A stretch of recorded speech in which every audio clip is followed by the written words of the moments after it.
अपने पसंदीदा शो के फुल एपिसोड देखने के लिए अभी डाउनलोड करें दंगल प्ले ऐप।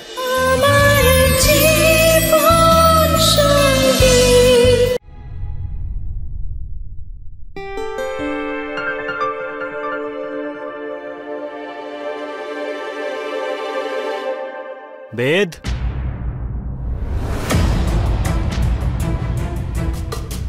বেদবাবু বাড়িতে নেই সোহম দাদা।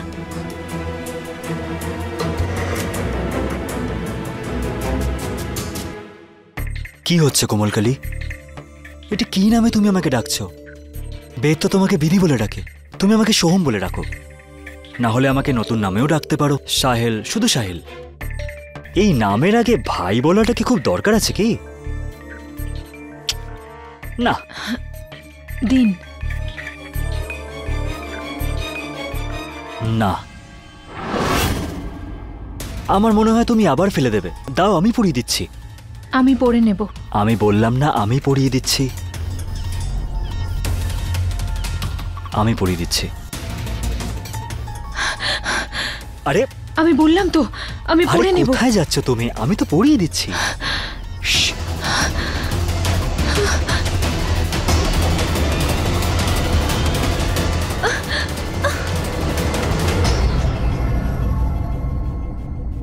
তুমি খুব সুন্দরী কোমলকলি।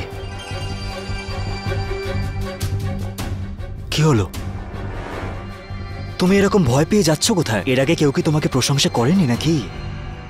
আচ্ছা, আমি শুনেছি তুমি নাকি একজন ডান্সার।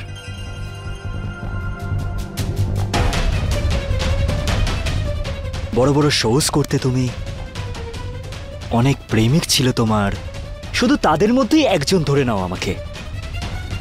আমি এটাও শুনেছি তোমার নাকি বেদকে খুব ভালো লাগতো, কিন্তু বেদ এখন বিধির হয়ে গেছে। তাহলে আর কি হবে? বেদ এখন নেই যখন, তার ভাই যথেষ্ট। আমাকে দিয়ে কাজ চালিয়ে নাও।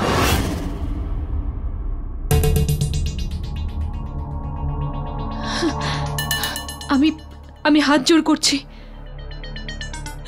আমার সামনে আপনি এসব কথা বলবেন না। খুব ইনোসেন্ট তুমি তো। তুমি সময় চাও? তাহলে ঠিক আছে, ভেবে চিন্তেই বলো।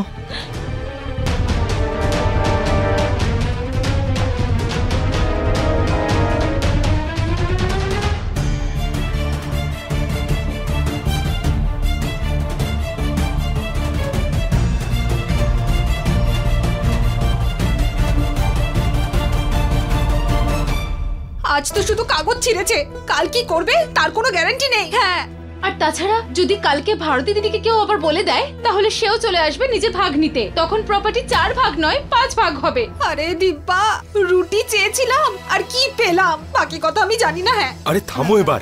এর আগেও তোমার কথা শুনে না লক্ষণ আর আমি এই বাড়ির 2টো ভাগ করেছিলাম। মনে আছে তো কি সমস্যা হয়েছিল? তুমি যদি সেখানে থাকতে তাহলে তুমি বুঝতে পারতে যে কিভাবে সোহম বাড়ির কাগজপত্র ছিঁড়ে দিয়েছিল। ও নিজেই টাকা নেবে না বলেছিল। ঠিকই বলেছে দাদা। এখন আমারও মনে হচ্ছে যে সাহিলই সোহম আমাদের ভাই। দিদি, এবার তোমাদের যেমনই লাগুক না কেন, এই সম্পত্তি যখন ভাগ হবে 4 ভাগেই ভাগ হবে। আর বারবার একই কথা বলে যাওয়ার থেকে ভালো হবে যে চেষ্টা করো, মায়ের সামনে ভালো ব্যবহার করো। নইলে যা পেয়েছো সেটাও কেড়ে নেবে গতবারের মতো। এসব কথা বলো না ঠাকুরপো, ভালো কথা বলো না, বাকি কথা আমি জানি না। ও গড, এদের দুজনকে বলে তো কোনো লাভই নেই। ছাড়ো এদের কথা। মাথাটা ফেটে যাচ্ছে। দিদি, একটা কাজ করো না, আমার মাথায় তেল লাগিয়ে ভালো করে একটা ম্যাসাজ করে দাও। তোর বাপের বাড়ি থেকে চাকর পাঠিয়েছে নাকি আমাকে যে তোর মাথায় তেল লাগাবো? দিদি, কিছু বললে তুমি? হ্যাঁ না দিদি, না করতে চাইলে বলতে পারো, তারপরে আমিও মাকে গিয়ে জানিয়ে দেবো যে তুমি প্রেগনেন্ট নও। তারপরে কি বলতে পারে, তোমার আর সুন্দর দাদার ভাগের প্রপার্টিটাও আমি আর লক্ষণ পেতে পারি। হ্যাঁ, আমি না মাকে গিয়ে এখনই বলছি। কোথায় যাচ্ছিস আমার দিব্যা? আমি তো কিছু বলিনি দিব্যা। আমি তো শুধু জিজ্ঞেস করছিলাম যে তোর মাথায় নারকেল তেল লাগাবো নাকি জবা কুসুম তেল। দিদি, ওই যে বাদাম তেল আমার দাদা যেটা নিয়ে এসেছে দুবাই থেকে, সেটা ঠিক আছে? আচ্ছা দিদি, আমি আমার ঘরে গিয়ে তোমার জন্য ওয়েট করছি, ঠিক আছে? তাড়াতাড়ি এসো, খুব মাথা ব্যথা করছে। দিব্যা, গন্ডগোলের দিব্যা। বেদবাবু, আপনি বিশ্বাস করবেন না সাহিল আজকে কি করেছে। আপনি শুনছেন আমার কথা? ওই প্রতারকটা আমাকে কোমলকলি মনে করে। নয়, ও আমার দাদা, ও সত্যিই আমার দাদা। কি? হ্যাঁ বিধি, ডিএনএ রিপোর্ট চলে এসেছে আর ডিএনএ ম্যাচ করে গেছে। কিন্তু এমনটা কি করে হতে পারে? কেন হতে পারে না বিধি? আমরা সন্দেহের চোটে এত অন্ধ হয়ে গেছিলাম যে ও যা করেছে সব ভুল মনে হয়েছে। ওর প্রত্যেকটা কাজকে আমরা সন্দেহের চোখে দেখেছি। আমরা এটা জানার চেষ্টাও করিনি বিধি যে ও আমার দাদাও হতে পারে যে ও সত্যি বলছে। কিন্তু আপনি এত সহজেই এই রিপোর্টটাকে বিশ্বাস করে নেবেন? বেদবাবু, ওই সাহিল একজন ডক্টর। এমনও তো হতে পারে যে ও রিপোর্টটা বদলে দিয়েছে। কি করে বিধি? কি করে হতে পারে এটা? ও কি জানতো নাকি যে আমি ওর রুমে যাচ্ছি ওর হেয়ার ব্রাশ নিতে, ডিএনএ টেস্ট করানোর জন্য? আর আমি কোন ল্যাবে যাচ্ছিলাম রিপোর্টও তো আমি নিয়ে এসেছি। এবার এটা বিশ্বাস করা যে ও রিপোর্ট পাল্টে দিয়েছে ততটাই ভুল হবে যে এটা বিশ্বাস করা যে ও আমার দাদা নয়। ও আমার দাদা বিধি, আমার সোহম দাদা। ডিএনএ টেস্ট তো ঠিক আশারই ছিল। এবার বেদের পুরো বিশ্বাস হয়ে গেছে যে আমি আসল সোহম।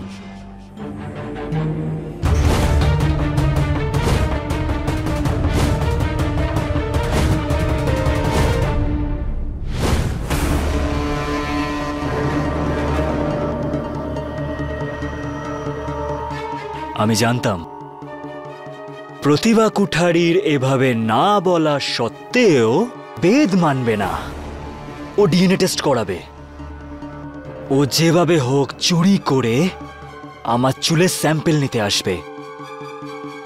এই জন্য আমি তার ব্যবস্থা আগে থেকেই করে রেখেছিলাম, কারণ আমি ওর থেকে একটা পদক্ষেপ আগে নিই। এবার তোমার ঘুমানোর সময় হয়ে গেছে।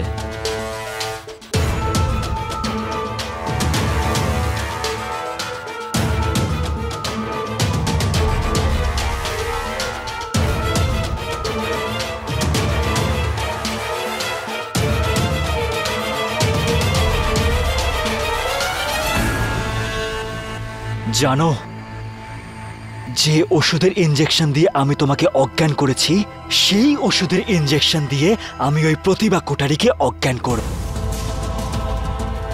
তারপর ওনাকে ঠিক করার জন্য, জ্ঞান ফিরিয়ে আনার জন্য আর একটা ইনজেকশন দেব, যেটাতে উনি একদম কনফিউজড হয়ে যাবে যে সঠিক কি, ভুল কি, ভালো কি আর খারাপ কি।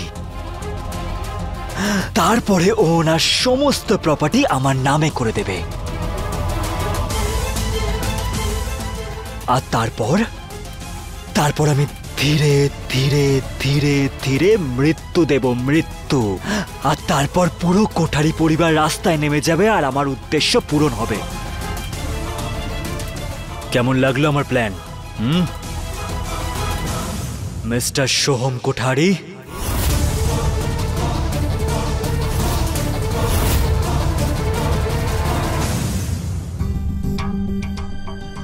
আপনি হয়তো এই রিপোর্টটাকে বিশ্বাস করছেন, কিন্তু আমি বিশ্বাস করতে পারবো না যে ওই মানুষটা ভালো। বিধি, এবার দাদার উপরে সন্দেহ করাটা আমাদের বন্ধ করতে হবে আর কোমলকলিকেও ফিরিয়ে আনতে হবে। বেদবাবু, আমার মন এটাই বলছে যে ওই লোকটা সৎ নয়। কিন্তু বিধি, আগেও তো হয়েছে আমাদের সাথে এরকম। আগেও তো আমরা ভুল সন্দেহ করেছি। তোমার মনে হয়েছিল যে পায়েল ভালো, তুমি ওকে ভালো মনে করেছিলে, কিন্তু দেখো ওই তোমার সব থেকে বড় শত্রু বেরোলো। আমি যে পরীক্ষা করতে চেয়েছিলাম সেটা হয়ে গেছে। আর এবারে আমি সম্পূর্ণভাবে নিশ্চিত করতে পারি যে ও আমার সোহম দাদাই।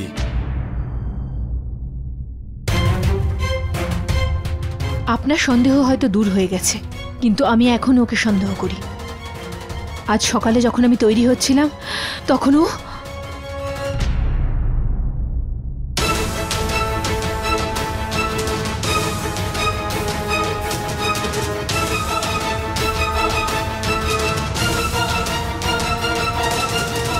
মায়ের আবার কি হলো? মায়ের মাথা ঘুরে গেছে, তাই জন্য আমি নিজের রুমে নিয়ে এসেছি। এমনিতে মায়ের যে ব্লাড প্রেশার আছে, বিপি, ওটা বেড়ে গেছে। উনি কোনো ওষুধ নেন কি বিপির জন্য? হ্যাঁ দাদা, মা বিপি আর থাইরয়েডের একটা করে ওষুধ খায়। মনে হয় এক্সাইটমেন্টে উনি 2 দিন ধরে ওষুধ খায়নি, তার জন্য ওনার ব্লাড প্রেশার বেড়ে গেছে। আমি চাই যে আমার মাকে নিজের রুমে রাখতে, যাতে আমি মনিটর করতে পারি, তাই না? ঠিক তো? আর বাইরে যদি মাথা ঘুরে যায় তখন? দাদা, তুমি মাকে নিজের ঘরেই রাখো, তাহলে মা তোমার অবজারভেশনে থাকবে।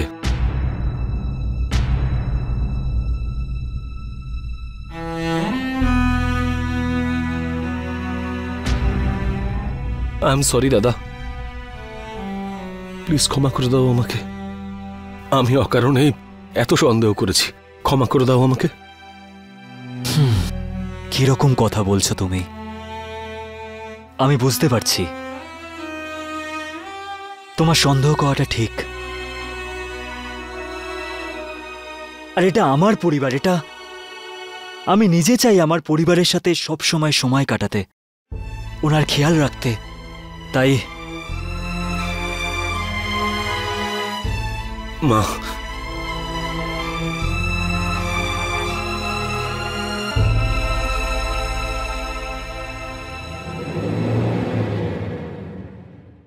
এবার তুমি দেখবে কোমলকালী, আমি এই পরিবারকেও শেষ করব আর তোমাকেও আপন করে নেব।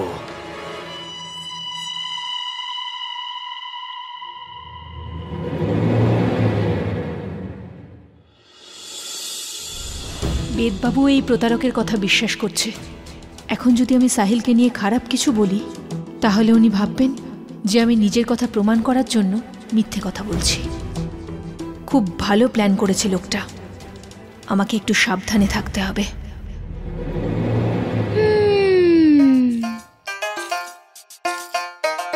সত্যি দিদি, কি ভালো লাগলো।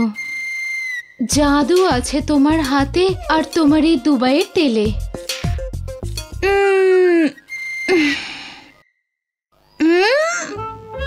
আরে কি করছিস কি? কোথায় যাচ্ছ দিদি? আমার দিব্যা রানী, রান্নাও তো করতে হবে, খেতে হবে না? দিদি, রান্না তো তুমি পরেও করে নিতে পারবে, আমার একটু পাটাও টিপে দেবে। সত্যি খুব ব্যথা করছে। তুমি জানো আমার পেটে যে বেবি আছে, সেও বলছে যে জেঠিমা জেঠিমা তুমি মায়ের পা টিপে দাও, না হলে মা গিয়ে দিদাকে সব জানিয়ে দেবে।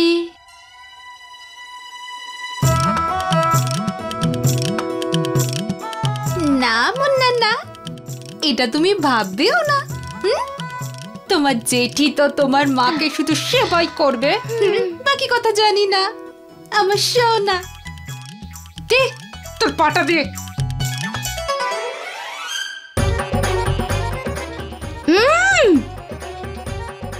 একটু আসতে দাও, ভালো করে। হ্যাঁ মা, বাড়িতে সবাই খুব খুশি যে সোহম দাদাকে পাওয়া গেছে। সব থেকে বেশি খুশি নিশ্চয়ই দিদি হয়েছেন। 11 বছর নিজের সন্তানকে নিজের থেকে দূরে রাখা এ তো কম কথা নয়। হ্যাঁ, সব থেকে বেশি খুশি মাই হয়েছেন। কি হয়েছে রে মা? তোর গলা শুনে কেমন অন্যরকম লাগছে। কি হয়েছে বল আমাকে। কোমলকলিকে নিয়ে চিন্তায় আছিস নাকি? ওকে নিয়ে এত চিন্তা করিস না, কোমলকলি আমার মেয়ের মতো। কিন্তু তুই আমাকে একটা কথা বললি না, কোমলকলিকে আমার কাছে রেখে গেছিস কেন? সাহিলের জন্য। তুই বলতে চাইছিস সোহমের কথা তো? না মা, হয়তো বাড়ির সবাই মেনে নিয়েছে যে ওই লোকটা সোহম দাদা, কিন্তু মা আমার মন বলছে যে ওই লোকটা সোহম দাদা নয়। ও আমাকে কোমলকলি মনে করে যে ব্যবহার করেছে সেটা বলতে গিয়ে আমার ঘেন্না হচ্ছে। তুই নিজের খেয়াল রাখিস রে মা। আর তোর সন্দেহ করার আর কোনো কারণ আছে নাকি? না মা, আমি বলতে পারবো না, কিন্তু কিছু একটা আছে যেটা ঠিক নয়। আচ্ছা মা, আমি রাখছি। মায়ের ওষুধ খাওয়ার সময় হয়েছে। তুমি মাকে দেখতে আসবে কিন্তু মা, এটা কিন্তু জানতে দিও না যে তোমার কাছে যে আছে সে আসলে কোমলকলি। হ্যাঁ হ্যাঁ, তুই চিন্তা করিস না, নিজের আর দিদির খেয়াল রাখিস। আর এমন তো হতেই পারে যে এটা তোর মনের ভুল। এখনো পর্যন্ত আমার সমস্ত সন্দেহ ঠিকই হয়েছে মা। যাকে আমি তোমার সঙ্গে পরে কথা বলছি। আচ্ছা ঠিক আছে।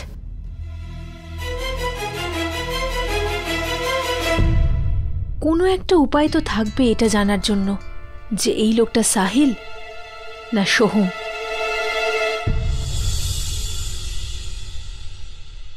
হ্যাঁ, আমার ছেলে দোকানে আসছে। ওর খুব ইচ্ছে যে এটা দেখে যে ওর মায়ের ব্যবসা আসলে কতটা বড়, তাই না বাবা? হুম। ম্যাডাম, হ্যাঁ, আপনার ওষুধ খাওয়ার সময় হয়েছে। আচ্ছা। কোমলকালী, এটা পুরনো ওষুধ। আমি মায়ের জন্য নতুন ওষুধ শুরু করে দিয়েছি, ওটা আমি দিয়ে দিয়েছি আজকের ওষুধটা। আর মা প্লিজ তুমি বিশ্রাম নাও আর তাড়াতাড়ি ঠিক হয়ে যাও। হ্যাঁ হ্যাঁ বাবা, আমি বিশ্রাম নেব। আচ্ছা, আমি দোকানে যাচ্ছি। আচ্ছা চলুন ম্যাডাম, আপনাকে ঘর পর্যন্ত ছেড়ে দিচ্ছি। চলো মা। আরে, বিধি যে তোমাকে ব্যথা দিয়েছিল সেটা এখনো সারেনি? হ্যাঁ, জানি না ম্যাডাম কবে ঠিক হবে। সাবধানে থাকো।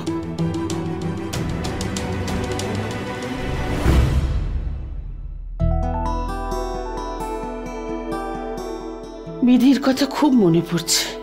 জানি না বাবা, একটা সামান্য বিষয় নিয়ে এত হইচই করে বেদ ওকে সূর্যমুখীর বাড়িতে পাঠিয়ে দিল।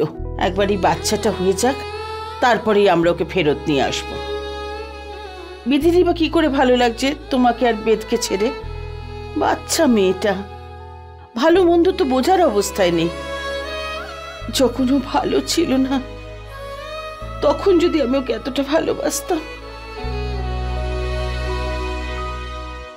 এত ভালোবাসেন আপনি আমাকে। আমি কথা দিচ্ছি মা, আপনাকে আর এই পরিবারকে সাহিলের কারণে যে কোনো ক্ষতির হাত থেকে বাঁচাবো। ম্যাডাম, যখন সোহম দাদা ছোট ছিলেন তখন উনি বেদবাবুর মতো দুষ্টু ছিলেন না সুন্দর দাদার মতো শান্ত? সোহম একদম আলাদা ছিল।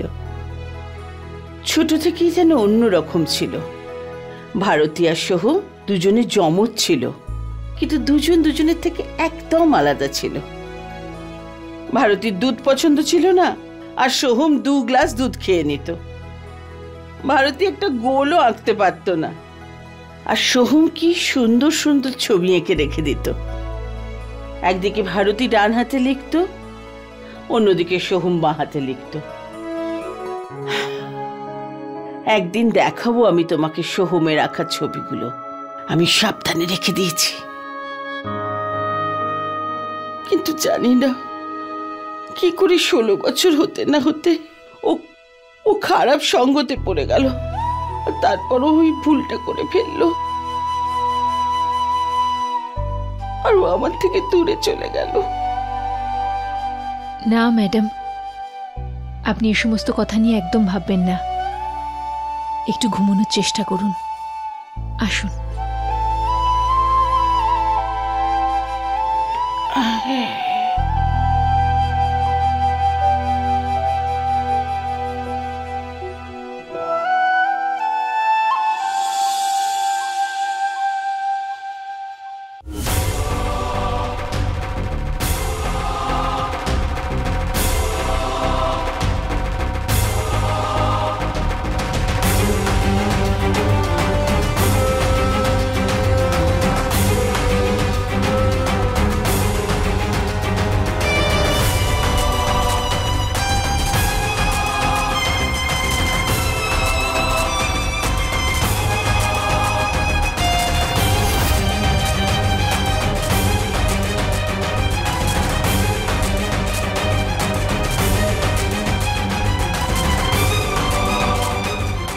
এই চাবিটা আবার কোন জিনিসের?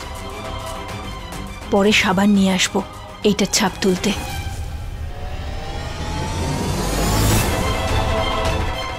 এই লোকটা আবার কে? হে ভগবান, এই লোকটা সত্যিকারের পরিচয় জানতে সাহায্য করবেন।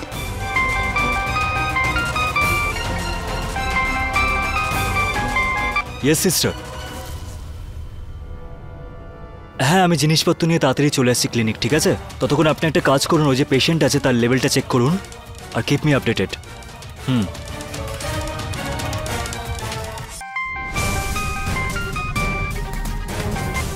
হ্যালো। হ্যাঁ দাদা বলুন, কেমন আছেন আপনি? আর বৌদি কেমন আছে? হ্যাঁ শুনেছি আমি। কংগ্রাচুলেশনস, আপনার এমএলএ টিকিট হয়ে গেছে। শুভেচ্ছা আপনাকে। আচ্ছা দাদা, আমি বলছিলাম যে আমি তাড়াতাড়ি ক্লিনিক যাচ্ছি, একটু তাড়াহুড়ো আছে। আমি আপনাকে পরে ফোন করি, ঠিক আছে? ঠিক আছে, থ্যাংক ইউ। হ্যাঁ, আমি আপনাকে ফোন করবো। হ্যাঁ, বাই।